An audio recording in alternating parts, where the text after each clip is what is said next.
मुझे यकीन है YouTube के एल्गोरिदम पर कि वो ये वीडियो उस इंसान तक जरूर पहुंचा देगा जो YouTube पर स्क्रॉल करते करते एक ऐसी वीडियो की तलाश में है जो उसकी जिंदगी बदल दे। और अगर ये वीडियो उस इंसान तक पहुंच चुकी है तो मैं तुमसे बस इतना कहूंगा कि मुझे एक मौका दो और इस वीडियो को पूरा देखो। अगर ये वीडियो तुम्हारी जिंदगी में घुसकर तुम्हारी हर उस प्रॉब्लम को पकड़कर तुमको दिखा ना दे कि देख ये प्रॉब्लम है जो तुझे तेरी जिंदगी का सबसे बड़ा कमबैक करने से रोक रही है, तो इस वीडियो का कमेंट सेक्शन खुला है। प्लीज लोगों की मदद करो और उनको बताओ कि ये वीडियो एक स्कैम है। मैं तुम्हें इतना कन्विंस इसीलिए कर रहा हूँ क्योंकि इस चैनल पर आज तक एक भी वीडियो ऐसी अपलोड नहीं हुई है जो मैंने खुद पर अप्लाई ना की हो, और इसीलिए मैं चाहता हूँ कि तुम इस वीडियो को अपना पूरा फोकस और पूरा कंसंट्रेशन देकर इस वीडियो को शुरू से अंत तक देखने की नियत बनाकर बैठो, क्योंकि यही वो वीडियो है जो तुम्हारी जिंदगी का आखिरी और सबसे बड़ा कमबैक करवाने वाली है।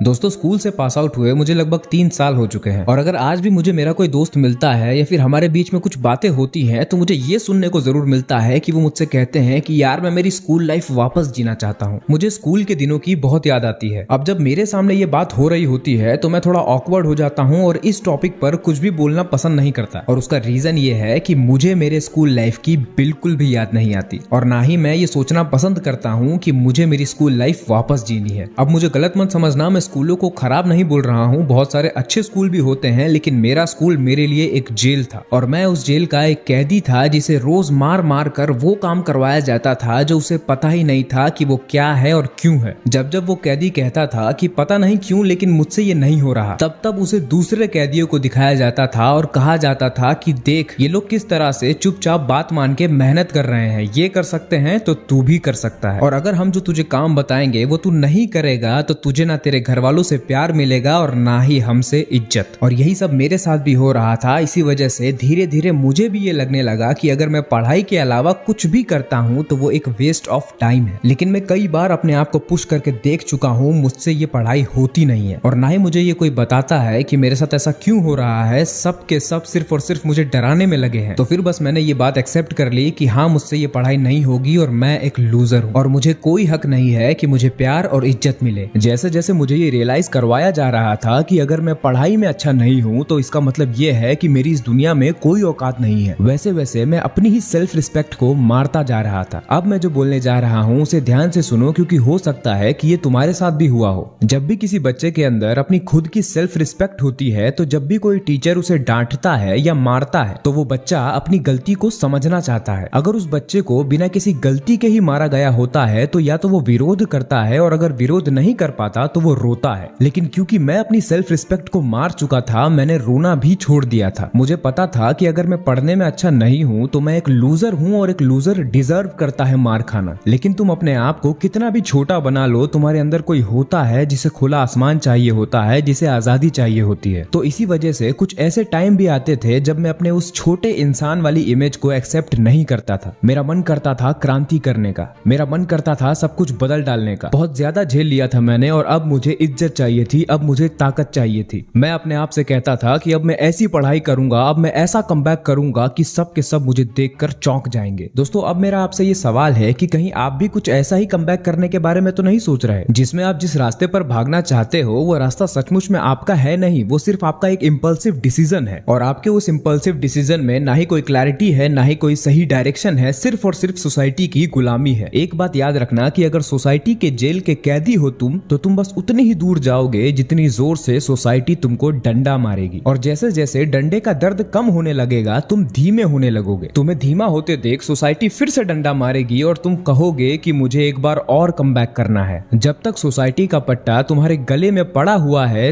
तब तक जितना भी कमबैक करोगे वो एक गुलामी ही होगी, क्योंकि कमबैक करने के बाद तुम्हें जो भी मिलेगा वो तुम्हें कभी चाहिए ही नहीं था। याद रखना, गुलाम अपने लिए काम नहीं करता, वो काम करता है अपने मालिक के लिए, और काम करके उसे जो फल मिलता है वो भी उस मालिक का ही होता है। अगर सचमुच में अपनी जिंदगी का सबसे बड़ा कमबैक करना चाहते हो तो सबसे पहले सोसाइटी का पट्टा अपने गले से निकालो और अपने दिल की असली जरूरत को पहचानो, और ऐसा करने के बाद जो तुम कमबैक करोगे वो तुम्हारी जिंदगी का आखिरी कमबैक होगा। इसीलिए अब जो बोलने जा रहा हूँ उसे ध्यान से सुनना। देखो, एक चीज ध्यान से समझ लो कि तुम कोई भी वो चीज पूरे दिल से कर ही नहीं पाओगे जिस चीज को तुम जानते नहीं हो, जिस चीज को तुम समझते ही नहीं हो, और सोसाइटी का पट्टा गले में डले होने होने का यही मतलब है कि जो बोला जा रहा है उसे चुपचाप करो। तुम किस डायरेक्शन में जा रहे हो और जिस भी डायरेक्शन में जा रहे हो उस डायरेक्शन में क्यों जा रहे हो ये सब डिसाइड सोसाइटी करेगी, रिलेटिव्स करेंगे, पेरेंट्स करेंगे। तुम्हारा काम बस ये है कि जितना कहा जा रहा है उतना करते चलो। इसीलिए जिस रास्ते पर तुम कमबैक करना चाह रहे हो पहले ये डायग्नोज करना होगा कि ये रास्ता सही भी है या नहीं। अब देखो, घर वालों ने, स्कूल ने, रिलेटिव्स ने, सोसाइटी ने तुम्हें तुम्हारा काम बता बता के तुम्हें एक दुनिया दे दी है और अगर तुम उस दुनिया के हिसाब से चलते हो तो तुम उनके लिए अच्छे हो और नहीं तो तुम्हारी कोई इज्जत नहीं है। तो सबसे पहले ये इज्जत वगैरह की परवाह हटा के तुमने जो भी कुछ मान लिया है यही करना होता है, ऐसे ही जीना होता है, ये सब थोड़ी देर के लिए साइड में रखो। अपने लाइफ के बिना ठीक से सोचे समझे हुए गोल्स को थोड़ी देर के लिए साइड में रखो और अब ये देखो कि तुम्हारी जरूरत क्या है, तुम्हारे लाइफ की अर्जेंसी क्या है जो करना जरूरी है। पैसा जरूरी है, हेल्थ जरूरी है, एक फुलफिलिंग लाइफ जरूरी है, दुनिया का नॉलेज जरूरी है। मैं बिल्कुल फंडामेंटल्स की बात कर रहा हूं ताकि तुम्हें पता रहे कि जो भी कुछ तुम कर रहे हो इस वक्त तुम्हारी लाइफ के लिए यही बेस्ट है। तुम ये ना सोचो कि यार देखो दुनिया ये कर रही है, वो कर रही है, ऐसा कर रही है, वैसा कर रही है। तुम्हें दुनिया के बारे में नहीं सोचना, तुम्हें इस वक्त अपने आप को देखना है कि तुम्हारे पैर कहां पर अटके हुए हैं और तुमको वहां से अपने पैर को बाहर निकालना है। अगर पैसा कमाना इस वक्त तुम्हारी जिंदगी की सबसे बड़ी जरूरत है तो सबसे पहले जो दुनिया ने तुम्हें बता रखा है, जो सोसाइटी ने तुम्हें बता रखा है, उसे जरा साइड में करो। बिल्कुल फंडामेंटल्स पे चले जाओ और पहले ये समझो कि इंसान को इस दुनिया में पैसा मिलता कब है, वो पैसा कमाता कब है। इंसान को पैसा तब मिलता है जब इंसान इस दुनिया को बेहतर बनाने में कोई कंट्रीब्यूशन देता है। उसे पैसा तब मिलता है जब वो इस दुनिया की या फिर इस दुनिया में रहने वाले लोगों की किसी प्रॉब्लम को सॉल्व करता है, जब वो उनकी जिंदगी में कोई वैल्यू ऐड करता है। अब जैसे ही तुमको ये बात पता चल गई, तुमको एक बेस मिल गया कि तुम स्टार्ट कहां से करोगे। अब तुमको एक रूल मिल गया जिसे फॉलो करके तुम आगे बढ़ सकते हो। अब तुम बैठ के ये फिगर आउट कर सकते हो कि मैं ऐसा क्या करूं, ऐसी क्या प्रॉब्लम सॉल्व करूं कि लोग मुझे उसके बदले में पैसे दें। और अगर मुझे पता चल जाता है कि मुझे क्या करना है तो मैं कैसे उसे छोटे से छोटे लेवल से स्टार्ट करके बड़े से बड़े लेवल पर ले जा सकूं। बिल्कुल इसी तरह से हेल्थ भी है। जिम में अगर कंसिस्टेंट होना चाहते हो तो पहले ये समझो कि जिम जाना क्यों है। क्या एक अच्छा शरीर तुम्हारी सिर्फ एक इच्छा है कि हाँ अगर बॉडी बन गई तो लोग इंप्रेस हो जाएंगे, लड़कियां पास आ जाएंगी। अगर तुम्हारा ये रीजन है जिम जाने का तो ये रीजन बहुत ज्यादा स्ट्रांग नहीं है। लोग अगर तुमसे इंप्रेस ना भी हो तब भी तुम्हारे लिए चलेगा, इसलिए तुम जिम कंसिस्टेंटली नहीं जाओगे। लेकिन अगर शरीर बनाना तुम्हारी अर्जेंसी है, तुम ये समझ पाते हो कि ये दुनिया कमजोरों को दबाती है, जो रोता है उसे रुलाती है, लेकिन ताकतवरों पर उसका कब्जा नहीं चलता। और मैं नहीं चाहता कि मुझे कोई दबा पाए, कोई दर्द दे पाए। मैं अपने आप को कमजोर नहीं देख सकता, इसीलिए मैं जिम जाता हूँ। तो ये रीजन बहुत ज्यादा स्ट्रांग है। ये रीजन तुम्हें हर रोज जिम में भेजेगा क्योंकि ये रीजन तुम्हारी जिंदगी की अर्जेंसी है। अगर जिम नहीं जाओगे तो ये एक्सेप्ट कर रहे हो कि जब तुम्हें कोई थप्पड़ मारे तो तुम उसे सह जाओगे, कोई तुम्हें दबाएगा तो तुम रोने लगोगे लेकिन कभी विरोध नहीं करोगे। अगर इस पूरे चैप्टर को मैं एक लाइन में एक्सप्लेन करूं तो मैं ये कहूंगा कि कोई नया गोल जो तुम्हें हर रोज सोसाइटी देती है वो तुम्हारा कमबैक नहीं करवा सकता। अगर कमबैक करने की कोशिश भी करोगे तो बार बार करना होगा क्योंकि तुम बार बार हारोगे। तुम्हारी वर्तमान हालत तुम्हारा कमबैक करवा सकती है क्योंकि उससे तुम ज्यादा कनेक्टेड हो। तुम्हें पता है कि अगर तुमने अपनी हालत ठीक नहीं की तो तुम बर्बाद हो जाओगे। तुम्हारे पास कोई चॉइस नहीं है। दोस्तों ये जो मैं बातें बोल रहा हूँ ये जनरल बातें हैं, ये सब पर अप्लाई हो सकती हैं। लेकिन अगर आप चाहते हो कि स्पेसिफिकली आप पर बात हो, आपकी प्रॉब्लम पर बात हो, तो आप मुझसे 1-to-1 कॉल पर बात कर सकते हो डिस्क्रिप्शन के पहले लिंक पर क्लिक करके।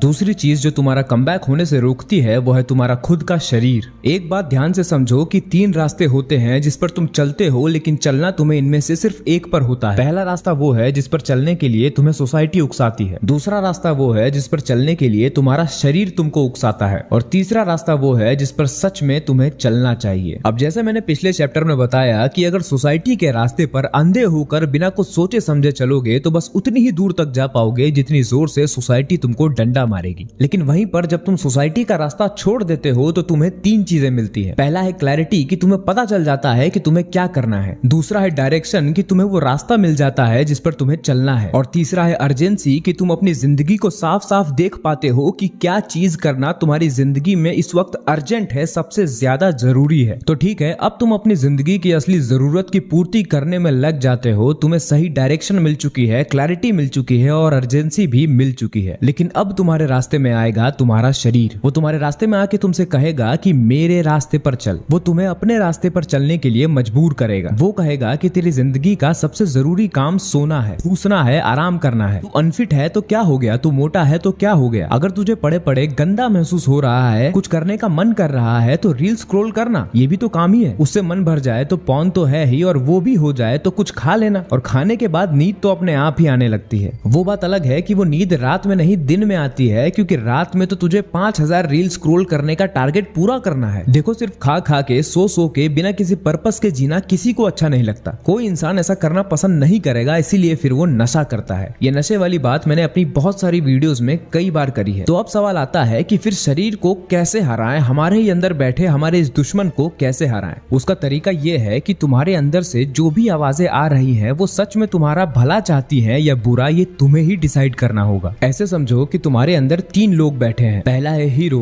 दूसरा है विलन और तीसरे हो तुम। अगर हीरो तुमसे कहता है कि आज 5 घंटे काम करना है, फिर तुम कहते हो कि हाँ आज तो काम करना है। उस वक्त विलन चुपचाप बैठा होता है, लेकिन जब काम करने का समय आता है तब विलन आता है और बोलता है 5 मिनट बाद शुरू करते हैं, अभी थोड़ा इंस्टाग्राम देख ले, किसी का मैसेज तो नहीं आया है। इस वक्त तुम्हारे अंदर जो विवेक है, जो विजडम है, वो काम आना चाहिए। तुम्हें ये पता चलना चाहिए ये कौन है जो तुम्हारे अंदर से बोल रहा है, हीरो है या विलन। एक बार तुमने ये आइडेंटिफाई कर लिया कि कब कौन मुझे इन्फ्लुएंस करता है और ये जो आवाजें आ रही है मुझे इनकी बातें माननी भी है या नहीं, उसके बाद आता है अगला स्टेप, और वो ये है कि तुम्हें ये पता लगाना है कि तुम कब कब अपने आप को विलन की बातें मानने से नहीं रोक पाते। देखो, जब हम हाईली मोटिवेटेड होते हैं तब हमारे अंदर ताकत होती है कि हम सही डिसीजन लेंगे और उसका पालन करेंगे, लेकिन दिन के कुछ ऐसे हिस्से भी होते हैं जब हम हाईली वल्नरेबल होते हैं। उस वक्त चांसेस ज्यादा हैं कि हम गलत डिसीजन लेंगे, जैसे कि सुबह वाला समय जब हमें सुबह जल्दी उठना होता है, या फिर लंच के बाद वाला समय। इस वक्त हम में ताकत नहीं होती कि हम हारने की जगह लड़ने का फैसला करें, सोने की जगह काम करने का फैसला करें। तो अगर तुम में सच में नियत है जीतने की, अपनी जिंदगी का हीरो बनने की, तो तुम सबसे पहले तो अपने आप पर विश्वास करना बंद करो कि नहीं, मैं नहीं हारूंगा, मैं नहीं आलस दिखाऊंगा, मैं नहीं सोऊंगा। अगर ये तुम्हारी रियलिटी है कि तुम विलन की बातें मानकर हार जाते हो तो इसे एक्सेप्ट करो, लेकिन अब कोई ऐसी योजना बनाओ कि जब तुम सबसे ज्यादा कमजोर हो तब भी तुम लड़ने के लिए मजबूर हो जाओ। फॉर एग्जाम्पल, अगर सुबह 5 बजे उठना है तो सिर्फ अलार्म लगाने से काम नहीं चलेगा। किसी ऐसे दोस्त को पकड़ लो जो रोज 5 बजे उठता है। अगर दोनों ही नहीं उठते तो एक स्पॉट बनाओ कि सुबह 5 बजे से पहले यहाँ आके खड़े होना है। जो नहीं आया या फिर लेट हुआ तो लेट होने पर 50 रुपए देने पड़ेंगे और ना आने पर 100 रुपए। और अगर दोनों ही नहीं आए तो दोनों मिलके 300 रुपए किसी तीसरे इंसान को दोगे। अगर ये वाला आइडिया सही नहीं लगे तो दोस्त को बोलो कि मुझे फोन मत लगाना, मेरे घर के सामने आके जोर जोर से मेरा नाम चिल्लाना, मुझे बुलाना। जब तक मैं उठ के तेरे सामने आके खड़ा ना हो जाऊं तब तक मुझे बुलाते रहना। अगर मेरे पेरेंट्स डांटेंगे भी तो मुझे डांटेंगे क्योंकि मैं तुझे इंतजार करवा रहा हूँ। और अगर मैं तेरा फोन ना उठाऊं तो सीधा मेरे पेरेंट्स को फोन लगाना और उनसे कहना मुझे उठाने के लिए। इस तरह से तुम्हें डिसिप्लिन होने के लिए खुद को मजबूर करना होगा, वरना अगर सिर्फ अलार्म लगाकर अपने आप पर विश्वास करके सो जाओगे कि मैं तो उठ जाऊंगा तो फिर तो नहीं होने वाला, क्योंकि उस समय तुम नहीं होते, उस समय तुम पर कोई और हावी होता है। और तुम्हें पहले से ही जुगाड़ करना होगा कि जब वो तुम पर हावी हो तो तुम उसे हरा सको। अगर अपने विल पावर से नहीं हरा सकते तो अपनी प्लानिंग से हराओ, लेकिन ये सारी प्लानिंग, ये सारा जुगाड़ तुम तभी करोगे जब तुम सचमुच में वो काम करना चाहते हो। तुम्हारी सचमुच में नियत है उस काम को करने की, लेकिन उसको करने का जब समय आता है तब तुम हार जाते हो। लेकिन अगर तुम्हारी नियत ही नहीं है उस काम को करने की तो तुम तो अलार्म लगाने की भी हिम्मत नहीं करोगे। दिल से तो तुम चाहते हो कि तुम जहां हो वहीं ठीक हो, बस बाहर बाहर से नाटक कर रहे हो कुछ करने का। याद रखना, अगर तुम्हारी नियत ही नहीं है काम करने की तो शायद तुम ये वीडियो भी बस अपने आप को जताने के लिए देख रहे हो कि हाँ मैं कुछ कर रहा हूँ। अगर तुमने कभी किसी दोस्त के साथ कहीं घूमने जाने का प्लान बनाया है तो तुम उस दोस्त को तो कभी मना ही नहीं सकते जो जाना ही नहीं चाहता। लेकिन तुम ये देखना कि वो सीधा मना नहीं करेगा, वो दुनिया भर के बहाने मारेगा। तुम उसके हर बहाने का सॉल्यूशन उसे दे दोगे तो आखिरी में उसे मजबूर होकर ये बोलना ही पड़ेगा कि भाई देख, असली बात तो ये है कि मैं जाना ही नहीं चाहता। तो जरा अपने आप से भी सवाल पूछ लेना कि सचमुच में मजबूर हो या फिर नियत ही नहीं है काम करने की। अपने आप को ये बोलना कि मैं अभी सॉल्यूशन ढूंढ रहा हूँ, अभी रास्ता ढूंढ रहा हूँ। ना जाने कितने रास्ते तुमने दिन भर में ढूंढ लिए और ना जाने कितने रास्ते तुम दिन भर में और ढूंढोगे, लेकिन जाके सीधा काम नहीं करोगे। एक बात ध्यान रखना कि the magic you are looking for is in the work you are avoiding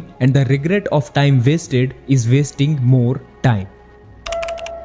अगर तुम इस कमबैक को अपनी जिंदगी का आखिरी कमबैक बनाना चाहते हो तो एक चीज ध्यान रखना कि कहीं भी सेटल मत हो जाना। लगातार अपने पुराने ईगो को तोड़ते रहना है और लगातार हमें आगे बढ़ते रहना है। जैसे ही तुमने किसी एक चीज को अल्टीमेट मान लिया, जैसा कि हमारी सोसाइटी में होता है कि मुझे नौकरी मिल गई है, मेरी शादी हो गई है, अब मेरे बच्चे हो गए हैं, अब मैं लाइफ में सेटल हो चुका हूँ। जैसे ही तुम कहीं भी सेटल हो गए, समझ लो कि अब तुम्हारा जीवन नर्क होना शुरू हो चुका है, क्योंकि जिस भी चीज को पकड़ के तुम सेटल हो जाओगे वो चीज अल्टीमेट नहीं है और तुम तो पैदा ही हुए हो अल्टीमेट को पाने के लिए। किसी भी चीज को पकड़कर सेटल हो जाना ये तुम्हें अल्टीमेट खुशी नहीं देगा, बल्कि लगातार आगे बढ़ते रहने का माइंडसेट और लगातार आगे बढ़ते रहना तुम्हें खुशी देगा। जिस चीज को अल्टीमेट मानकर तुम रुक गए हो कि यही पाना था और वो मिल चुका है, अब कुछ भी पाने की जरूरत नहीं है, उसी वक्त तुम्हारे जीवन का रोमांच खत्म हो जाएगा। जिस चीज को पकड़ कर रखा है वो अल्टीमेट नहीं है, आखिरी नहीं है, इसका सबूत ये है कि उस पर आकर रुकने के कुछ समय बाद तुम्हें फिर से बेचैनी महसूस होने लगेगी, तुम फिर से बोर होने लग जाओगे, क्योंकि अभी जिंदगी की कहानी खत्म नहीं हुई है। अभी बहुत सारी चीजें हैं जो सीखना है, जो करना है, जो पाना है। जैसे ही रुक जाओगे वैसे ही फंस जाओगे, इसीलिए आगे बढ़ते रहो, सेटल मत हो जाना। तुम्हें ये पता होना चाहिए कि मुझे मेरी बेस्ट जिंदगी जीनी है, लेकिन अभी मैं जैसे भी जी रहा हूँ वो आखिरी चीज नहीं है। हमेशा चांस है बेहतर होने का, हमेशा चांस है आगे बढ़ने का। जो पुराना है और अगर वो गंदा है तो उसे छोड़ना है और नया पाना है। रुकने से यही होगा कि जहां हो वो चीज अगर बेस्ट नहीं है, द अल्टीमेट नहीं है, तो वो चीज परेशान करेगी। अब वो कुछ भी हो सकता है, जैसे तुम्हारा रूटीन, जैसे तुम्हारी डाइट, जैसे तुम्हारी नौकरी, जैसे तुम्हारे रिश्ते, जैसा तुम्हारा आलस, जैसे तुम्हारी प्लेजर पाने की इच्छा, जैसे तुम्हारा माइंडसेट, जैसे तुम्हारी कंडीशनिंग। अगर ये सब चीजें तुम्हें परेशान कर रही हैं तो फिर क्यों पकड़ के रखा है? लाइफ हमें एक ही मिली है और अगर गलत जगह सेटल हो गए